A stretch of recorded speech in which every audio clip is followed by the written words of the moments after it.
સૂત્ર અર્થના રહસ્યો. પ્રણામ. મોપત્તિના 50 બોલના ઊંડાણમાં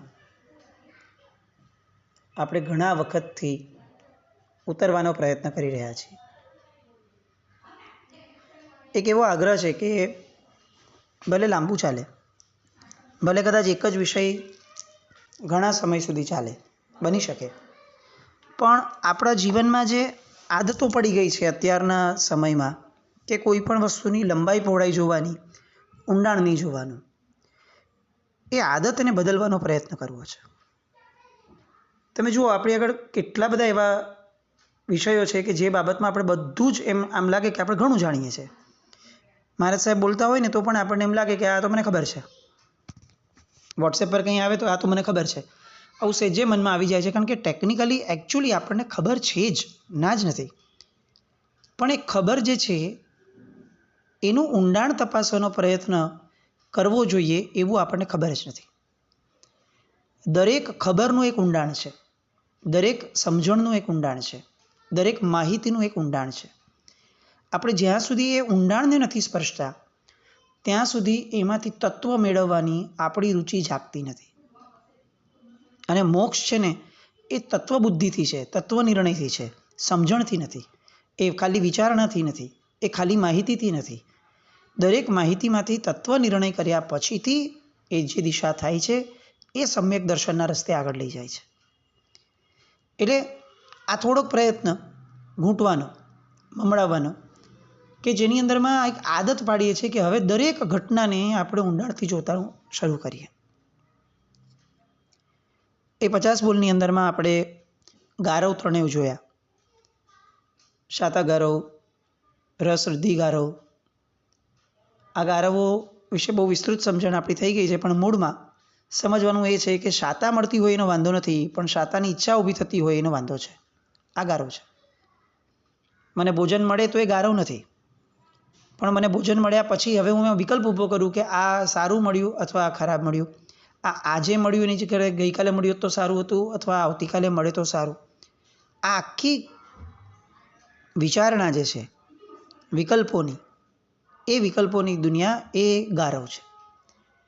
એટલે કોઈ આપણને પગ દબાવી આપે અને આપણને સારું લાગે શારીરિક રીતે, એ ટોલરન્સ લેવલનો વિષય છે. પણ ઓન દેટ વેરી મોમેન્ટ આપણી ઈચ્છા થાય કે આવું વારંવાર થાય તો બહુ સારું. બસ આ જે છે એ આપણા પુણ્ય માટે આપણે ઊભો કરેલો એક આશાત્નાનો ભાવ છે. આપણું કામ પુણ્યના ઉદયને સંવેદવાનું હતું. આપણે પુણ્યના ઉદયને કેરી ફોરવર્ડ કરવાનું વિચાર્યું. એ આપણો પ્રોબ્લેમ, એ આપણો મિથ્યાત્વ, એ આપણો મિથ્યાભાવ. એટલે આ ગારવોની બાબતમાં કોઈ પણ ક્રિયા એ અશુભ છે એવી વાત નથી. ક્રિયાની અપેક્ષાઓ, ક્રિયા વિશેના વિકલ્પો એ અશુભ છે, એ સમજો. હવે આપણે આગળ વધીએ છીએ માયાશલ્ય, નિયાણશલ્ય અને મિથ્યાત્વ શલ્ય તરફ. તસ્સ ઉત્તરી સૂત્રની અંદરમાં આપણે લોકોએ આ વસ્તુ બહુ વિશેષપણે ફોકસ કરીને સમજી હતી કે સૂત્ર બોલીએ ત્યારે તસ્સ ઉત્તરીકરણેનમ, આ શબ્દ જ આપણને ક્વેશ્ચન માર્ક ઊભો કરે છે કે આ વિશેષપણે કેમ કરવું છે ભાઈ? ઈર્યાવયમાં આટલું બધું તો કરી લીધું, હવે તસ્સ ઉત્તરીકરણેનમની જરૂર શું છે? એટલે કે ઈર્યાવયમાં આપણે ભાવ નહોતા આવ્યા એવું તો છે નહીં, ઈર્યાવયમાંય ભાવ આવેલા, તો એનું વિશેષપણે કેમ એનું શુદ્ધિકરણ કરવું છે? તો એમાં એક વાત આખી મૂકે છે આ, કે આ પાપ એવું છે કે જે અનાદિકાળથી સંસ્કરિત છે. એ સંસ્કારને ઘૂંટવા હશે તો એને વિશેષપણે વારંવાર મમડાવી અને એનું આલોચન કરવું પડશે, એનું શુદ્ધિકરણ કરવું પડશે. એટલે તસ્સ ઉત્તરીકરણેનમ આ શબ્દ વાપરે છે કે આ બધાનું વિશેષ પ્રમાણે શુદ્ધિકરણ કરવા માટે હું આ કરું છું. એમાંનો એક શબ્દ છે તસ્સ ઉત્તરીકરણેનમ, પાયચિતકરણેનમ, વિસોહીકરણેનમ, વિસલ્લીકરણેનમ, પાવાણ કમ્માણમ નિગાયન ટાયટામિક આવસગમ. આમાં પાયચિતકરણેનમ, વિસોહીકરણેનમ, આ વિશુદ્ધિકરણ જે છે એ શબ્દને આ ત્રણેય શલ્ય સાથે લાગતું વળગતું છે. વિશુદ્ધિ કઈ રીતે થાય? તો કે શલ્યરહિત રીતે થાય. હવે આ શલ્યરહિત એટલે શું? એને બહુ સામાન્ય રીતે આપણે સમજીએ કે આપણા શરીરની અંદરમાં કોઈ એક સ્વસ્થ વ્યક્તિ આપણી નજર સામે આપણને દેખાય છે. બહારથી સ્વસ્થ દેખાય છે, બધી પ્રવૃત્તિઓ કરે છે, કોઈ કરતાં કોઈ પ્રોબ્લેમ દેખાતો નથી. આપણને એમ લાગે કે કેટલો સ્વસ્થ છે, કેટલો નિરોગી છે. પણ જરાક એની યારે વાત કરીએ એટલે ખબર પડે કે ભાઈ લે આ ખાવું છે ને, એ આપણને ના પડે કે ના હું ગળ્યું નથી ખાતો. કેમ નથી ખાતો ભાઈ? તો કે મને ડાયાબિટીસ છે. એટલે આપણને પ્રશ્ન થાય કે દોસ્ત સાવ સાજો દેખાય છે, બહારથી એક વસ્તુમાં ક્યાંય એવું લાગતું નથી કે તું બીમાર હોઈ શકે, તો પછી તું આ કઈ રીતે કહે છે કે તને ડાયાબિટીસ છે? એટલે બહુ સાહજિકપણે આપણને કહીશે સામેવાળો વ્યક્તિ કે એવું ન હોય. ઘણા લોકો આંતરિક જ હોય, એના બહાર સિમ્ટમ દેખાય જ એવું જરૂરી નથી દરેક સમયે. એ કદાચ એક્સ્ટ્રીમ પર જાય પછી દેખાય, પણ એ ન દેખાય દેટ ડઝન્ટ મીન કે રોગ નથી. રોગ પડ્યો છે, પણ એની માત્રા, એનું લેવલ હજુ સુધી બહાર એક્સપોઝ થાય એવું નથી આવ્યું. તો જેમ જેમ પડેલો રોગ વધતો જશે તેમ તેમ એ બહાર આવવાની માત્રા તરફ આગળ વધશે, અને એક દિવસ એવો આવશે કે જ્યારે એ બહારથી એને આઈડેન્ટિફાઈ કરી શકાશે કે યસ જુઓ આવી રહ્યો, આ ડાયાબિટીસવાળો લાગે છે, કારણ કે જુઓ એના કેટલાક સિમ્ટમ્સ આ છે કે ભાઈ એનું ઘા મટતો નથી, કે એને આ કિડની ઉપર અસર થઈ છે, વોટેવર. એટલે આપણે એવું સમજીએ છીએ વ્યવહારિક જગતની અંદરમાં કે ન દેખાય એવી તકલીફો એ વધારે નુકસાનકારક છે. નિશ્ચય જગતની પણ આ જ વાત છે. દેખીતી તકલીફો એ ખોટી છે એમ વાત નથી, પણ ફક્ત એ જ તકલીફ છે એવું માનવું એ ખોટું છે.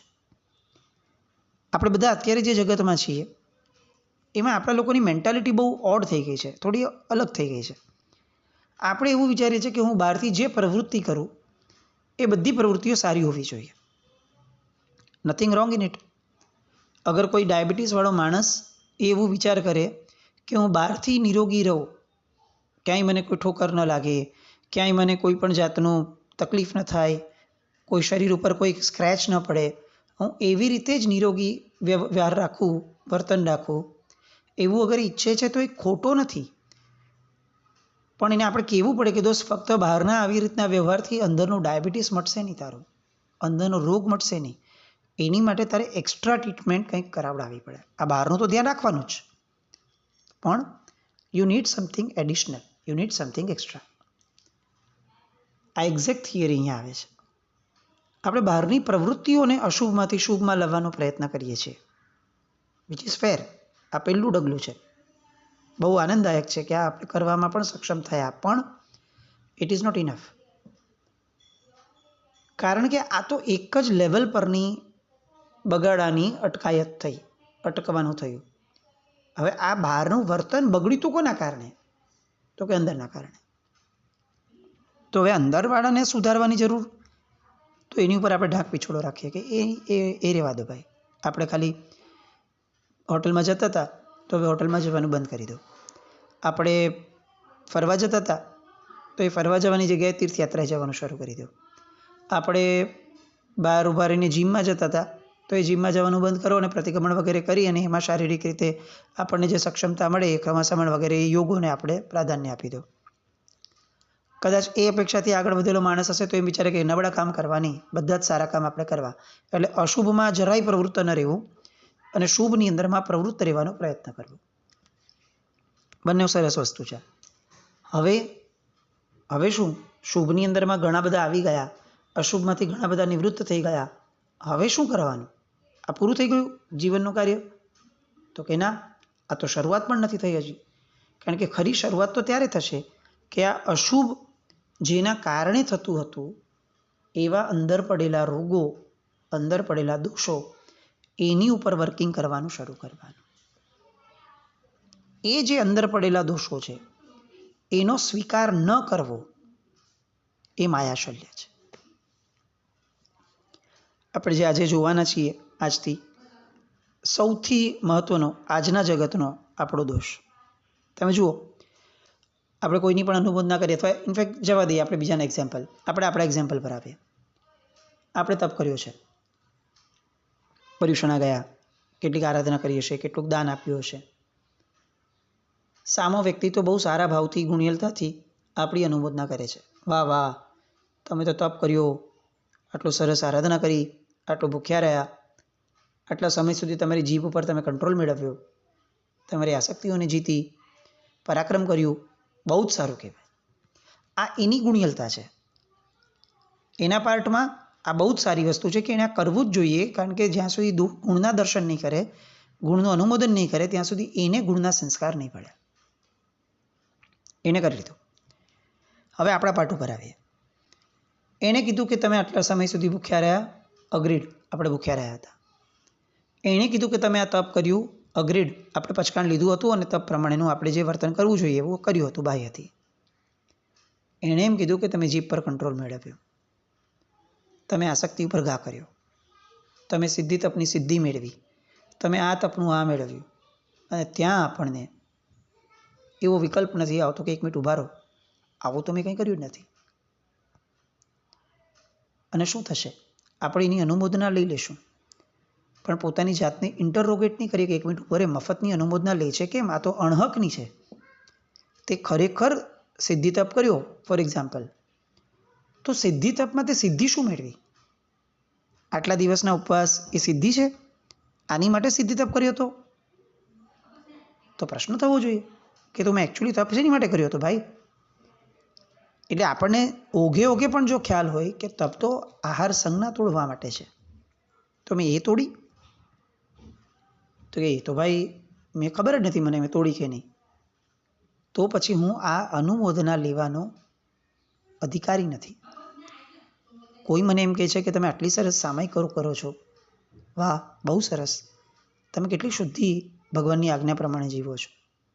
તો મને પ્રશ્ન થવો જોઈએ કે હું ખરેખર ભગવાનની આજ્ઞા પ્રમાણે ચાલું છું? કારણ કે ફક્ત વિધિપૂર્વક કરવું, ઊભા કરવું, એટલા માત્રથી ભગવાનની આજ્ઞા પૂરી નથી થઈ જતી. જાવ મણે હોય નિયમમ સંચુત્તો, આજ્ઞા તો આ છે. જ્યાં સુધી મારું મન સામાયિકમાં ભળેલું છે, મારું મન સામાયિક નામના ધર્મમાં છે, ત્યાં સુધી જ મને સામાયિકનો લાભ છે. તો એ મેં કર્યું? એ નથી કર્યું. તો પછી ઓલા ભાઈ જે કે છે કે મેં બહુ સરસ સામાયિક કરી અને મેં ભગવાનની આજ્ઞા પાડી, તો મારે એને કહેવું જોઈએ કે 1 મિનિટ ઊભા રહો ભાઈ, હું થોડાક પર્સન્ટેજ જ આ વસ્તુમાં આગળ વધ્યો છું, અધિકારી છું તમારી અનુમતિ લેવાનો, બાકીના મેજર પર્સન્ટેજમાં તો મેં કંઈ કર્યું જ નથી.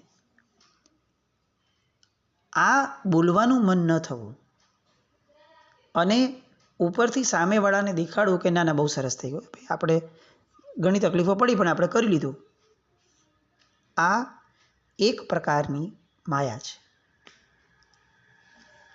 કદાચ આપણે એવો બચાવ કરશું કે અજાણતા થયેલી માયા છે. આપણો કંઈ આશય એવો નથી કે આપણે માયા કરીએ, અગ્રીડ. પણ કોઈ એક સ્ટુડન્ટ 6th સ્ટાન્ડર્ડમાં છે અને એક્ઝામ આપવા બેઠો છે અને એને 6thનું કંઈ ભણ્યું નહોતું. એ એમ જ વિચારતો હતો કે એક્ઝામ છે ને, હું એક્ઝામમાં મને જે આવડે મારે લખવાનું. એટલે સેકન્ડમાં લાસ્ટ ટાઈમ જે હતું, જ્યારે છે 2nd સ્ટાન્ડર્ડમાં, ત્યારે એને જેટલું આવડતું હતું ને એને લખી દીધું.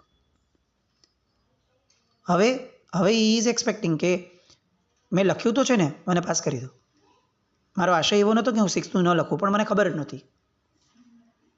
પ્રોફેસર એને પાસ કરે કે ન કરે, કરવો જોઈએ કે ન કરવો જોઈએ? ન કરવો જોઈએ એવું આપણે બધા માનશું. કેમ?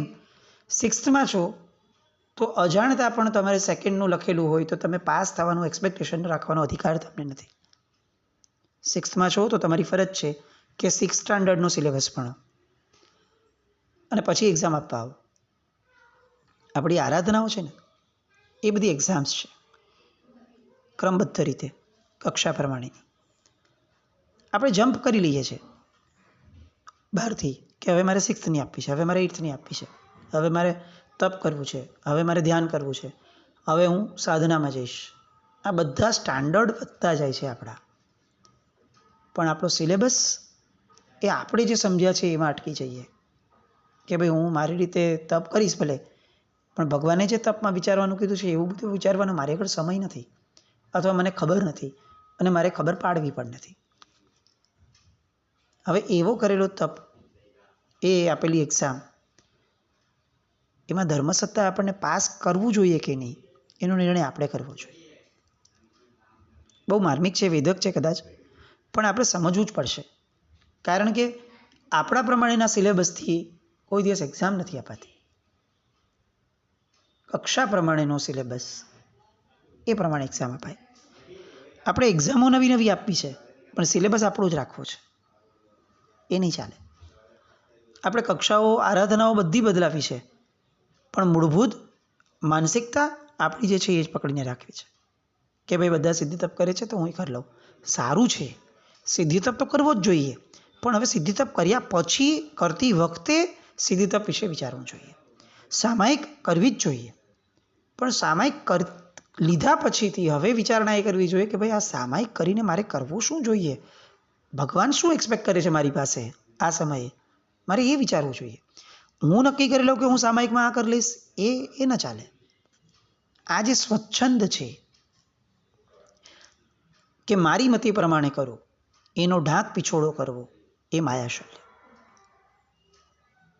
કેટલા બધા દ્રષ્ટાંતો આવા છે માયાશલ્યના કે જે દ્રષ્ટાંતોને આપણે સમજશું તો આપણને ખ્યાલ આવશે કે આપણે લોકો ખરેખર શલ્ય સાથે જ આરાધના કરીએ છીએ. ડાયાબિટીસ સાથે જ પોતાને નિરોગી બનાવવાનો પ્રયત્ન કરીએ છીએ. આપણે લક્ષ્મણ સાધ્વીજીનું દ્રષ્ટાંત ખબર છે. માયાશલ્યની વાત આવે એટલે આપણી પાસે આપણી મેમરીની અંદરમાં ક્લિક થઈ જાય, કારણ કે આપણે ગોખીને આવ્યા છે કે આ નામની સાથે આ દ્રષ્ટાંત, આ નામની સાથે આ દ્રષ્ટાંત, આ નામ સાથે આ દ્રષ્ટાંત, બધો રટ્ટો છે આપણા મગજમાં. હવે એ રટ્ટાને આપણે અનુભવ્યો ક્યારે? એ લક્ષ્મણ સાધ્વીજીના દ્રષ્ટાંતને આપણે આપણી લાઈફના પ્રેક્ટિકલ ઘટનાઓ સાથે ક્યારે અપ્લાય કરવાનો પ્રયત્ન કર્યો? નથી કર્યો. કેમ નથી કર્યો? કારણ કે આપણને એવું લાગે છે કે આ તો માહિતી છે, માહિતીને શું કામ હું કમ્પેર કરું મારી લાઈફ સાથે ભાઈ? બસ this is where the problem is. આપણે ધર્મને આપણા અંતઃકરણમાં એન્ટર જ નથી કરવા દેવો, એને બધે બહારથી જ રાખવો છે. મગજના સ્તર ઉપર, બુદ્ધિના સ્તર ઉપર, દેખાડાના સ્તર ઉપર, લોકોમાં ઠોસ જમાવાના સ્તર ઉપર, લોકોની અંદરમાં આપણી ગરિમા સ્ટેટસ ઊભું કરવાના સ્તર ઉપર, બધું આ જ. એનાથી અંદર તો કે નહીં, નો એન્ટ્રી. આ જે આપણું શલ્ય છે, એ શલ્ય સાથે આપણે મોક્ષે જવાની વાત તો બહુ દૂર રહી. આપણે જે આરાધના કરીએ છીએ એ આરાધનાનું પણ ફળ કેટલું પ્રાપ્ત કરી શકશું, એનો પ્રશ્ન આપણને ઊભો થવો જોઈએ. અને આ બધું જાત માટે વિચારવાનું છે, જગત માટે નથી વિચારવાનું. નહીં તો તકલીફ એ થશે કે આપણે બધા એટલા બધા પંડિતો છીએ કે કોઈના સિદ્ધિ તપની શાતા પૂછવા ગયા હોઈશું, આપણે એને પૂછો કે સિદ્ધિ તપ કર્યો? બોલો એમાં શું વિચારેલું? સિદ્ધિ વિશે કંઈ વિચારેલું? કઈ સિદ્ધિ મળી છે? એટલે નથી કર્યું તો તારો સિદ્ધિ તપ નિષ્ફળ. આપણી એટલી મોટી તકલીફ છે કે આપણને ધર્મ આપવો કે નહીં એ પણ સામા વ્યક્તિને બહુ જ કન્ફ્યુઝનનો પાર્ટ છે. ભદ્રબાહુ સ્વામીજી અત્યારે હોત તો સ્થૂલભદ્રજીના એક ભૂલના કારણે એમણે પૂર્વનું જ્ઞાન આપવાનું બંધ કરી દીધું. આપણા બધાની મનસ્થિતિ એમણે જોઈ હોત અને કદાચ આપણે અઝ્યુમ કરીએ કે અત્યારે એ કદાચ યુગ પ્રધાનના સ્તરે હોત અત્યારે શાસનમાં, તો હું માનું છું કે આપણને તો કોઈ નૌકારનો ન પણ ના આપત. અને આ આપણી નબળાઈ આપણને ખૂંચવી જોઈએ કે આપણે અપાત્ર થઈ અને બધું મેળવી રહ્યા છે. આપણને કેટલું ખૂંચે છે કે હું ઉપદાન કર્યા વગર નૌકાર ગણું છું. બહુ સારું છે. સાથે સાથે આ થવું જોઈએ કે હું પાત્રતા કેળવ્યા વગર નૌકાર ગણું છું, હું પાત્રતા કેળવ્યા વગર તપ કરું છું, હું પાત્રતા કેળવ્યા વગર પ્રવચન સાંભળું છું, હું પાત્રતા કેળવ્યા વગર ધર્મની અનેક ક્રિયાઓ કરું છું. મને મારી પાત્રતાની પડી જ નથી. આ કેવી રીતે ચાલે? અને છતાં પણ જ્યારે લોકો મને પાત્ર જીવ ગણે છે એ સમયે હું મારી આ પાત્રતાને ઢાંકી દઉં છું, છુપાવી દઉં છું અને લોકોની સામે હું પાત્ર છું એવો દેખાડો કરું છું. આ મારી માયા. લક્ષ્મણ સાધ્વીજીના દ્રષ્ટાંતમાં આપણને ખ્યાલ છે, આમ કેટલું સિમ્પલી આપણે બોલી લઈએ છીએ કે 84-24 વર્ષે. ખાલી આમ આંખ બંધ કરીને એક સેકન્ડ માટે વિચારીએ કે વોટ ડઝ ઇટ મીન 84-24. આ અત્યારે ઉત્સર્પિણી અવસર્પિણી ચાલે છે. ખાલી મરીચીના ભાવમાં ભગવાને જે કર્યું, ભગવાનના જીવે, એના કારણે સંસાર કેટલો વધ્યો હતો કે એક કોડા કોડી સાગરો પર. એ પહેલાં ભગવાનના કાળમાં હતા, એમાંથી સીધા 24માં ભગવાન થયા. કેવડો મોટો સમય! કેવડો મોટો એટલે જાયજેન્ટિક મોટો સમય. હવે આ આખો સમય એ આપણને હ્યુજ લાગે છે, અચ્છા, આની પછીનો આ અત્યારે વર્ધમાન સ્વામી ભગવાન ગયા એ પછીનો 21,000 વર્ષનો આ સમય, ઋષભદેવ ભગવાન આવ્યા, આવ્યા પાછા એની પહેલાંના 3 આરા, એ આખા લાંબા લાંબા સમયગાળા, આ બધું ભેગું કરીએ ને ત્યારે ફક્ત 1/24 થાય છે ઇન્ટુ 84. અને આટલું બધું ફરવાનું કારણ શું? તો કે ફક્ત એક જ, કે પોતે પોતાના પાપને છુપાવવાનો પ્રયત્ન કર્યો. હવે આપણે આપણી જાત તરફ આંગળી ચીંધીને પૂછીએ કે દોસ્ત, 50-60 વર્ષના જીવનની અંદરમાં આવા પ્રસંગો કેટલી વાર બન્યા હશે? હું એવું માનું છું કે પાછળ મીંડા લગાડવામાં આપણે ઊણા ઉતરી જઈએ ને એટલા નંબર મોટા થશે.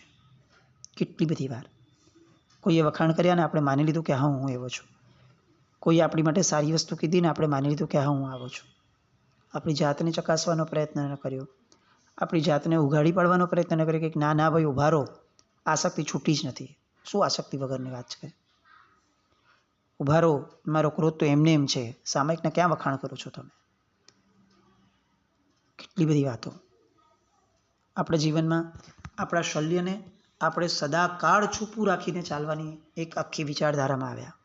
એમાં પણ જો આપણે વ્યવહાર જગતની અંદરમાં વ્યવહાર સાચવવાના વિચારોમાં છીએ તો શું થશે? ધર્મ જવા દો, આરાધના જવા દો, સામાન્ય રીતે સ્વજન સાથે પણ આપણે દંભ સાથે વર્તશું. એની સામે આપણે એમ કહેશું કે બહુ સરસ હા ભાઈ, અને મનમાં એમ હશે કે સરસ, ધૂળ સરસ. આ માયા છે. આપણે એની હારે વાત કરતી વખતે પૂછશું કે કેમ છો? મજામાં, અને મનમાં વિચારશું કે આ ક્યાં ભટકાણો? આ માયા છે. આવી માયાઓ કેટલી કરી. ગણવા બેસું અને ગણવા કદાચ ન બેસીએ, અંદાજથી પણ લઈએ તો ખાલી એક કમ્પેરિઝન તો જીવને આપીએ કે દોસ્ત, લક્ષ્મણા સાધ્વીજીએ એક ભૂલ કરી તો આ અત્યારની આખી 24નો સમયગાળો ઇન્ટુ 84 જેટલો સમયગાળો, એ સમયગાળા માટે એક પાપના કારણે રખડ્યા. હું શું કરીશ? ઇનફેક્ટ મારું શું થશે? શું કરવું છે? આ માયા શલ્યને હજી થોડુંક ફંફોડવા જેવું છે. શલ્યો નહીં સમજીએ ત્યાં સુધી આ બહારની સપાટી ઉપર રહેલા આ નિરોગીપણાનો કોઈ અર્થ નથી. એ આપણે જાતે સમજવું પડશે. શલ્યો સમજવા જ પડે. એ નહીં સમજીએ તો ભ્રમ સિવાય બીજું કંઈ જ જીવનમાં નહીં રહે. અને આ ભ્રમ, મોક્ષ તો બહુ દૂરની વસ્તુ છે, સદગતિ પણ બહુ દૂરની વસ્તુ છે, અરે પુણ્ય પણ આપશે કે નહીં, એનો પ્રશ્ન આવીને ઊભો રહી જશે. આવા બધા પ્રશ્નો મનમાં ઊભા કરીએ અને જાત પાસેથી જ એનો જવાબ લેવાનો પ્રયત્ન કરીએ. આવું કંઈક થાય એવી શુભ મંગલ કામના સાથે. જીના જ્ઞાવૃત કંઈ પણ બોલાય તો મિચ્છામિ દુક્કડમ. જૈનમ જયતિ શાસન.